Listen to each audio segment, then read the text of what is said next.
రామ్ గోపాల్ వర్మ నిర్మాణంలో శివనాగేశ్వరరావు దర్శకత్వంలో వచ్చిన ఐకానిక్ కామెడీ థ్రిల్లర్ మనీ 1993 సంవత్సరంలో వచ్చింది. చిరంజీవి సినిమాకు పోటీగా ఈ చిత్రాన్ని విడుదల చేయడం వెనుక ఉన్న ఆసక్తికరమైన విషయాలంటే ఇప్పుడు చూద్దాం. చిరంజీవి నటించిన మెకానిక్ అల్లుడు విడుదలై 2 వారాలు కూడా కాకముందే మనీ చిత్రాన్ని విడుదల చేయాలని ఆర్జీవి నిర్ణయించారు. స్టార్ హీరోల సినిమాల దాటికి థియేటర్లు దొరకడం కష్టమైన రోజుల్లో వర్మ తీసుకున్న ఈ నిర్ణయాన్ని చూసి ఇండస్ట్రీ వర్గాలు ఆశ్చర్యపోయాయి. హీరో జేడీ చక్రవర్తి కూడా వర్మని కలిసి చిరంజీవి సినిమాకు పోటీగా వద్దని వారించగా వర్మ ఒక లాజిక్ చెప్పారు.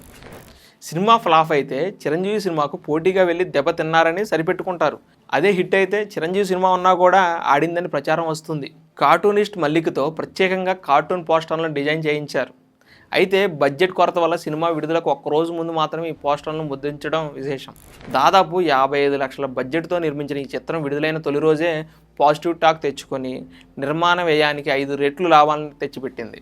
మొదట ఎంఎం కీరవాణి 2 పాటలు కంపోజ్ చేశాక బిజీ అవడంతో మిగిలిన పాటలను శ్రీనివాసమూర్తి పూర్తి చేశారు. అలాగే ఈ సినిమాలో 2 పాటలను హీరో జేడీ చక్రవర్తి స్వయంగా పాడడం విశేషం. సో తెలుసుకున్నారు కదా ఫ్రెండ్స్, ఈ వీడియో ఖచ్చితంగా లైక్ చేయండి, షేర్ చేయండి, ఫాలో అవడం మర్చిపోవద్దు.